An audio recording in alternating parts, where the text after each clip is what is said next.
Listen, I'm going to be real with you. Dame Dash, holla at me. I need to talk to you. I repeat, Dame Dash, holla at me. I need to talk to you. Let's have a conversation. Let's open it up. Let's have a conversation. I see you doing major work in Indiana. Give me a call.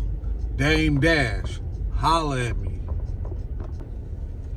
We back at it again. What's up, man? Hello, hello, hello. Yeah, nice. Are you Ethan? I am indeed. All right, fantastic. First and foremost, Mr. Ethan, all rides are recorded. You have a 24-minute ride. Cool.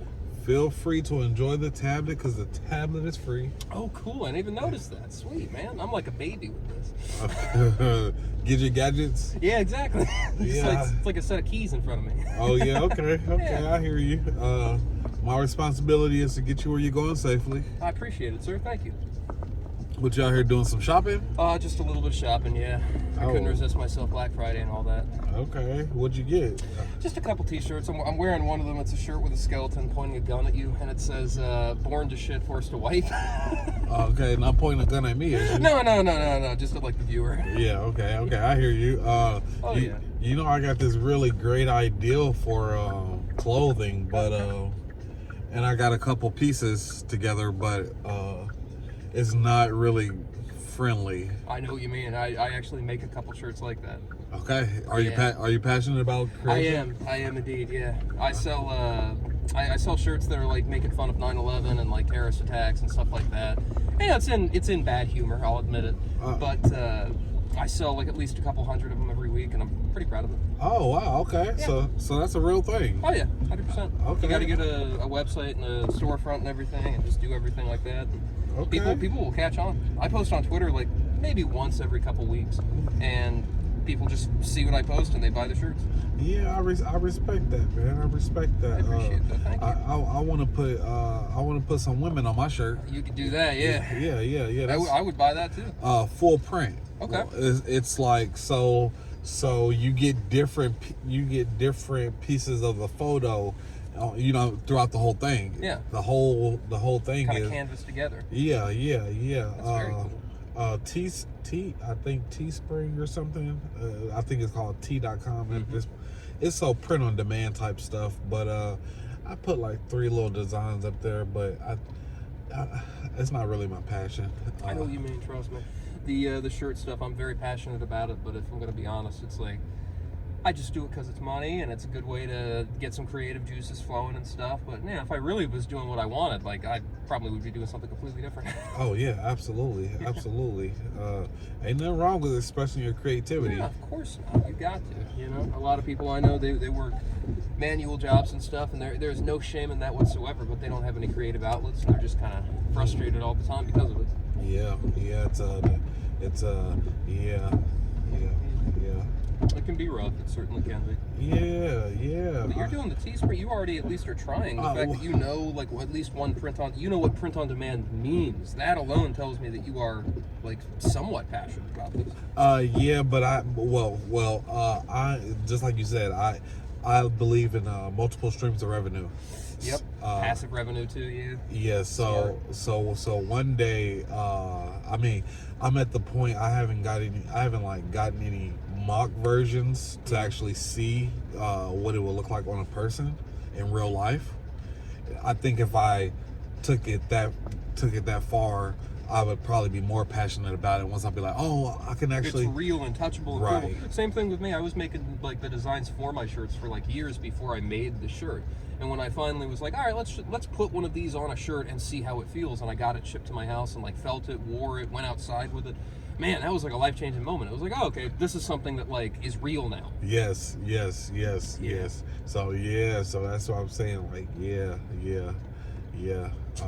The shirt stuff's a hustle, though. I won't lie to you. It's no, I'm sure, because you might have to mark them up a little bit, oh man, you don't even want to know how much I sell a T-shirt for. Well, they're like novelties, They're like that's exactly what I tell people. Yeah. I'm like, look, you're paying this price because one day they won't be made anymore.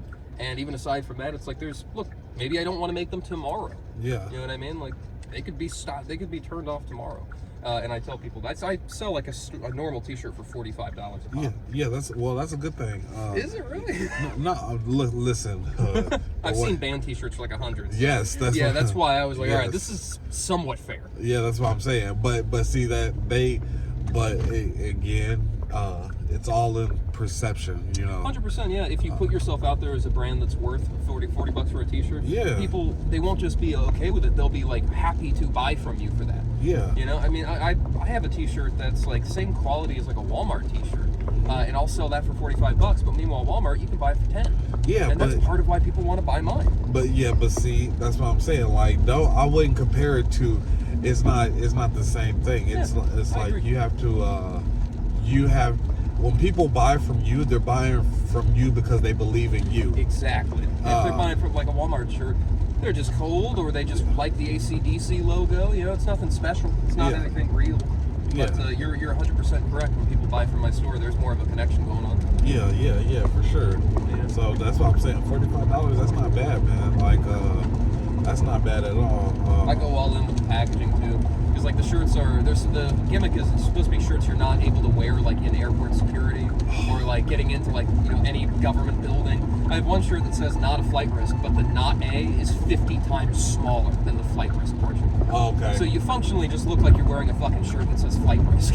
Right. So it's Yeah, it's one of those things. Okay. But I go all in with the packaging. Like when I'm sending the box with the stuff to a customer, I'll specifically like mark it up to look really suspicious. Okay. And like I'll just draw on there like pressure cooker inside, be careful. You know what I mean? Just like shit that would.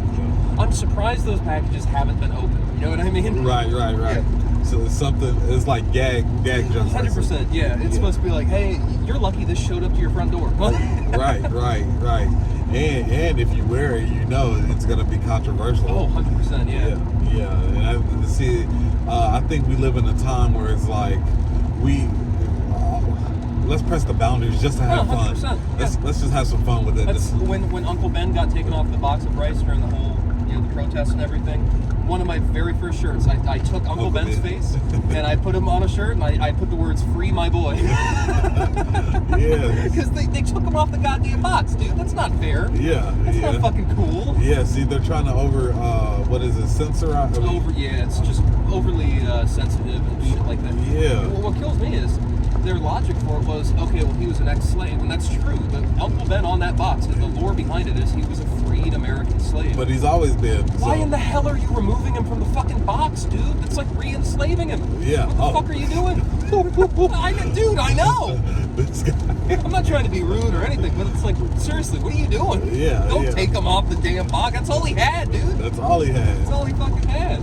And he's been going strong for generations. Yeah, 100%, dude. My parents made Uncle Ben rice. And the Aunt Jemima type stuff too. Aunt Jemima, yep. Yeah. My buddy has like an old Aunt Jemima bottle that he still refills, like with other maple syrup. He's like, I'm not letting her die. No, keep her legacy. Keep her alive. Yeah. They removed her from the bottles too, bro. Yeah. You know what? I'm a minimalist. I only buy what I can eat. Yeah. And I haven't really been in the grocery store, but I'm gonna go to Walmart today. I need some towels for the gym. But dude, go up and down the food aisle. It's like being in a bizarro universe. All the fucking food brands have been replaced with non-offensive ones. Yeah. It's like you're walking up and down the fucking aisle, and you're like, "What's going on?" You gotta be careful. Yeah. Yeah. I think they're trying to. I think that's just perceived maturity of where we're at as a culture and a country, you know. But again, we have ways to be able to enjoy ourselves. Agreed, completely agreed. But my thought process about my my garments, I want some offensive, overly. I want some boobs on your shirt, like you don't go anywhere, you don't see that. Yeah. You know, I exactly. want. It brings the eye to you. Yeah. Yeah. But I got a shirt that's it's like one of the girls from Hustler showing her breast. You know what I mean? And I bought that T-shirt knowing it was like an offensive T-shirt. It was like, oh, this is gonna be awful. I can hardly wear it. it just slipped into my normal set of everyday clothes. Yes. And I didn't realize what I was wearing until I'm at work. And my boss comes up to me and he's like, I like your shirt, man. And I'm like, I look down and I'm like, oh no. Right. And he's like, don't worry, it's allowed. I'm not mad. It's fine. I mean, just imagine. I mean, this is my thought process, because like this is like a 5-year down the road type thing. But just imagine like people buying shirts that have some meow on it. Yeah, some pussy. And I already know what I mean. Yeah. Well, I'm like, dude, people's shirts are already getting weird now. In 5 years, you're gonna see like a 60-year-old Asian grandmother, like a nice-looking lady, with like a T-shirt that says like "fuck slime pool" or something like that. Some weird fucking design on there, you know? Yeah. It's like shirts are just getting so abstract and weird now. Yeah, I like that. I mean, it's like a subtle way to express yourself. Yeah, 100%. It's experimentation as well. Yeah. I love looking at like pictures of old clothes from the 60s and 50s, and then looking at clothes now, and it's like, man, we've really changed. Things have really changed. Yeah. So I encourage you, man. Keep pushing it. Thank you. I appreciate it. Yeah. And I vice versa, man. You got to keep pushing. I know you said it's not your passion, but make it real. You know, make these things real. Give your friends shirts. That's what I did. Yeah. I printed like 15, and I gave like 10 of them to my friends for free. And before I knew it, I was getting text on my phone saying, "Hey, some guy saw this shirt on the street that I was wearing, and he wants to buy it." Yes. Yeah. So do you do QR codes? No, I just do a website. I just do my website. Yeah. Right now, I have it down for because I'm doing maintenance on it. But yeah. Yeah. Normally, I just do the website. I had business cards at one point, but so much of the business just depends on word of mouth, not actually showing up and being there. Yeah. It just depends on like some guy seeing a picture of it and being like, "Oh, I want that shirt. Where did you get it?" Right. Yeah. Yeah. Yeah. Eventually, I will approach a Spencer's or approach a Hot Topic, not like in the store, but like corporate, and I'll approach them with my portfolio and offer for them to buy out the whole thing, and they will, because they've done it. The shirt I'm wearing right now was the same guy, same fucking dude, basically doing the exact same thing. Okay. He got tired of making his own after a while, walked into Hot Topic corporate, and said, "Hey, selling my portfolio to you." And they bought all of them. And I heard Hot Topic is very accessible. Yeah, 100%. I went in there 20 minutes ago. It's teenagers, young kids, old people. It's everyone's in there. Very, very accessible. Yeah. It's not like Spencer's, where Spencer's is like Corporate. very corporate, and also very like I don't see old people in Spencer's. Yeah. I don't see old people in Spencer's because old people don't want to buy dildos next to t-shirts. That's the reality of it, man. Yeah, and get your ear pierced at the same Yeah, time. 100%. It's gross. It's nasty in there. I'm a dude who's inked up, and I got more piercings than I can count and all the rest, but Yeah. I don't like going into fucking Spencer's. That place is grody. Yeah. Nasty in there. Yeah. I mean, hey, I don't discriminate, man. Any platform is good. Like, Agreed. Any publicity is good publicity. Yeah. Guy is president, about to be president now. Learn that lesson. Man, he's well. I don't know if that's be the conversation that we have, but You're fine. I think, man, that guy's kicking butt. I think, love him or hate him, I think he's the funniest human being on the face of the planet. Well, see, here's my thing. He's real. He is. That's why he's funny. He's straight to the point. 100%. When the other guy was in there, we didn't see him for 4 years. He was He's like in hiding. a basement, dude. He was hiding somewhere. So I when I be Ubering, I listen to podcasts and stuff, and I listened to him for 3 hours on Joe Rogan. Yeah. This was before he won this time, but Couple days before, I know what you mean. Yeah. Yeah. So I'm like, Isn't that amazing that he can have a 3-hour-long conversation? I mean, That's an accomplishment.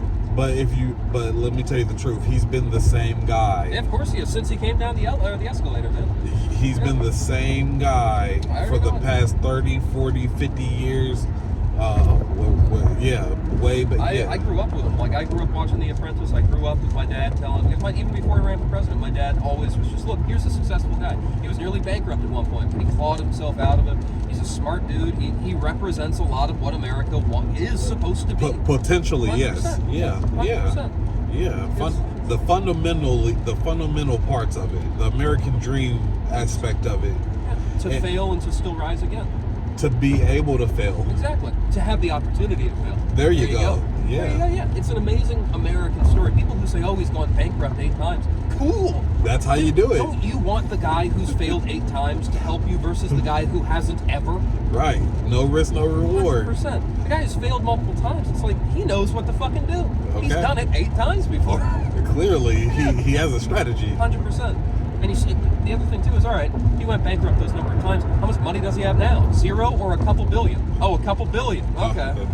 Understood. Okay. Y'all mad at him?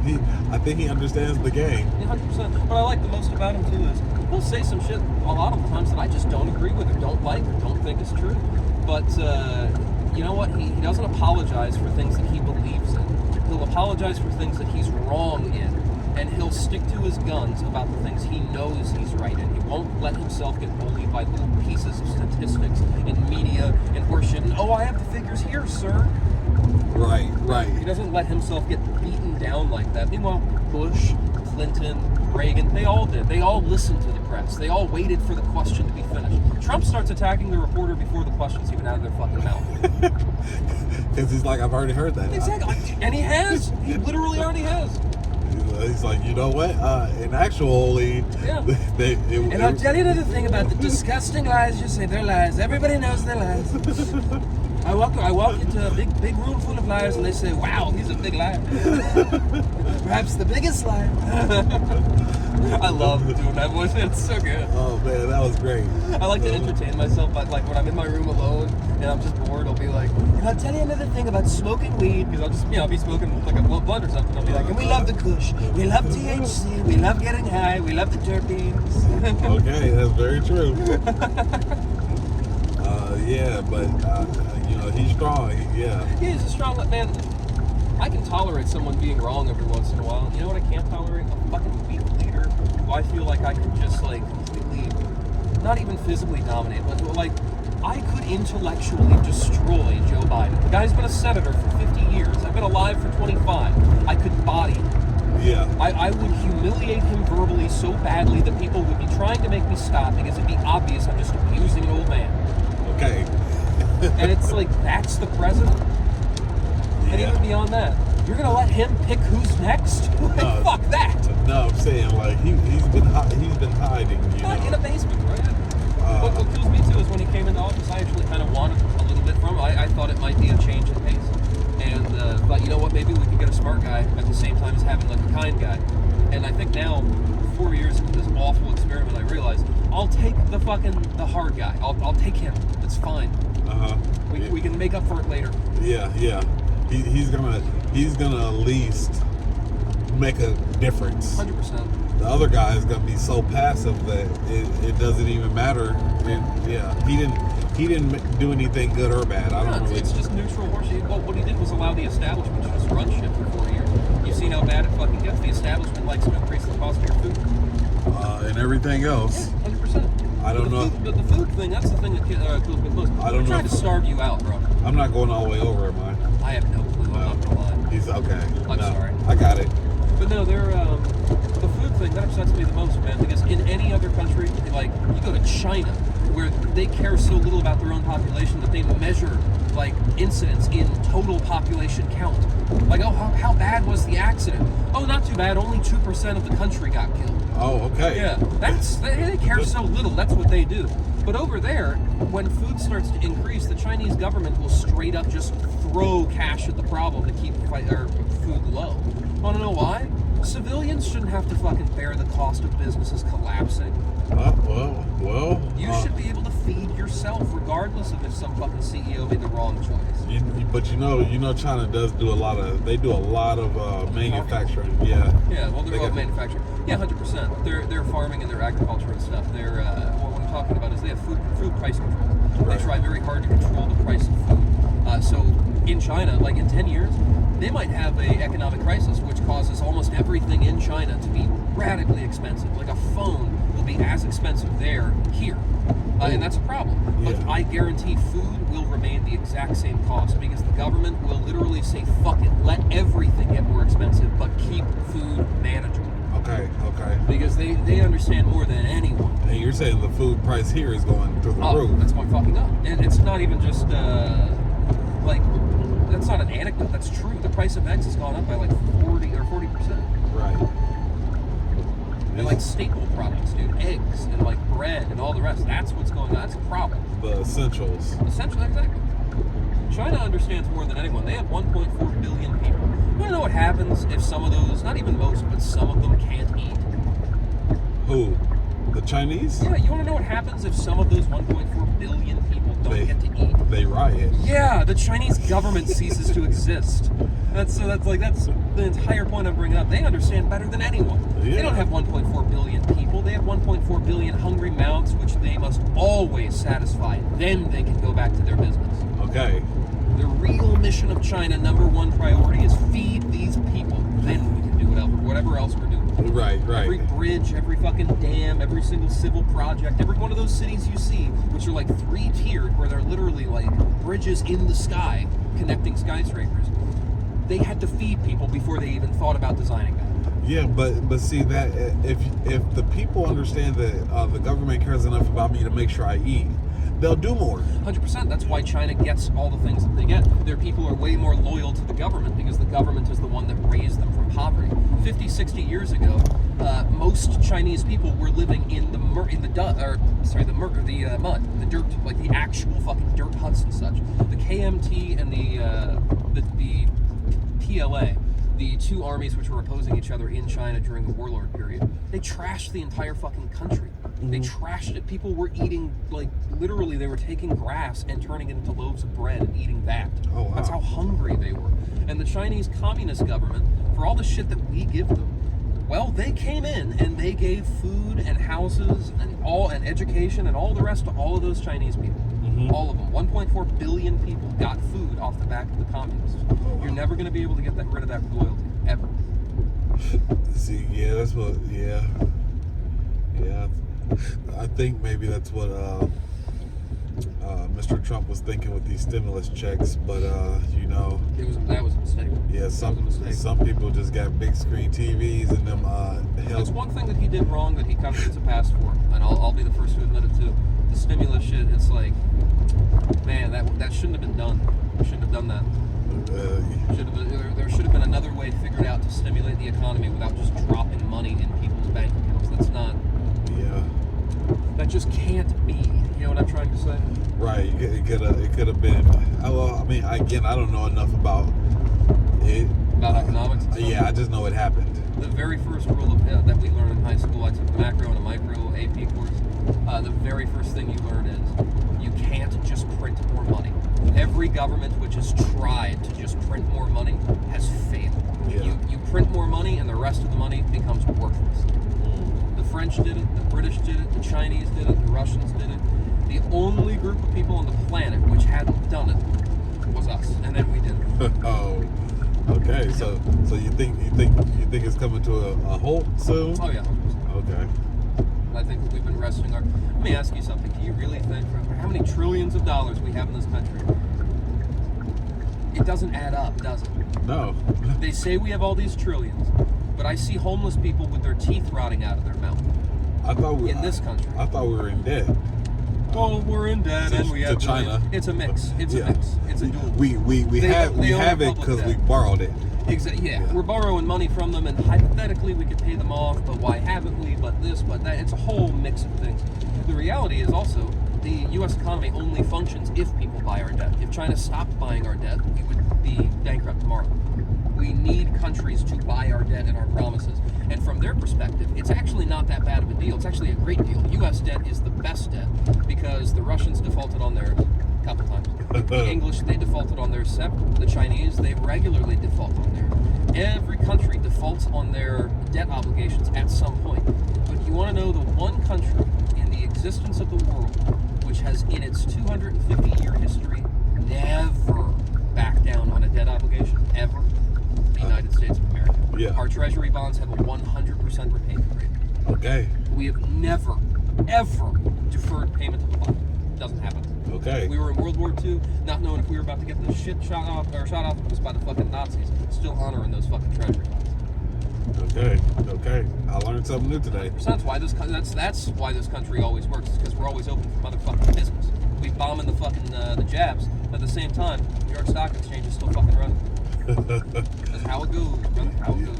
Okay. We were leveling Iraq, and we didn't even close the stock market when we did it. Straight up, we opened the stock market, and the same day, shock and awe at Iraq with like dropping bombs in their capital and shit. We didn't even think about, oh, maybe this will affect our economy. Well, we didn't care. Okay. Staying strong. 100%. We're America. We don't give a shit about smaller countries. Yeah. Honestly, that's why I like Trump too. I feel like he's a mean guy. And America's a bully. Yeah, we need that. You don't need a guy, like an old guy with a warm smile like Biden. Because, look, he's going to be nice and smiley and so warm, but you're getting screwed on the face of it. You know you're getting screwed on the face of it. Uh-huh. And it's so hard to try to be an ally after the fact with a nation that has a nice little guy who's so happy while he's screwing you. Trump walks up, I'm going to screw you. I'm going to screw you so bad. But after I'm done screwing you, we're going to be friends and you're going to be able to tap into this market. And that's exactly what happened. Vietnam did it. He made them pay like $100 million just to trade with us. And now they're like up $8 billion because of it. And they're like, we love Donald Trump. Yeah. He is great.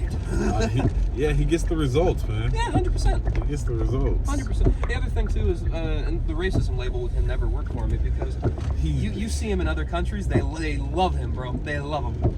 They love him. Yeah. He treats them with fucking respect. He goes to Saudi Arabia and he treats them with fucking respect. Doing that whole orb ceremony, you know what I'm talking about? Yeah.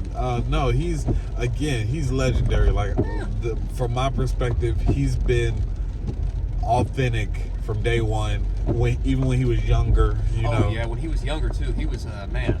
Go watch some older interviews of him. He was. Yeah, and that's what I'm saying. So like, I don't know these other people. They just popped up somewhere. They were appointees. They don't have a history. Like Harris, they didn't exist 10 years ago. Yeah, they don't have a. Where your mama stay, where your grandma stay. 100%. You know? Well, that's what. Are you on the right over here? I'm right here. Yeah. What kills me the most is you do know that Kamala, she was raised in Canada.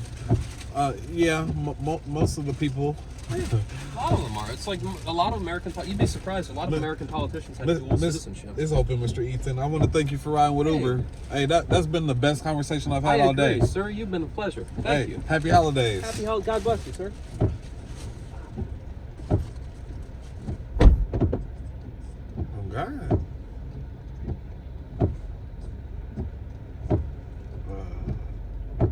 Yeah, again, man, what I want to say is, Dame Dash, man, you holla at me, man.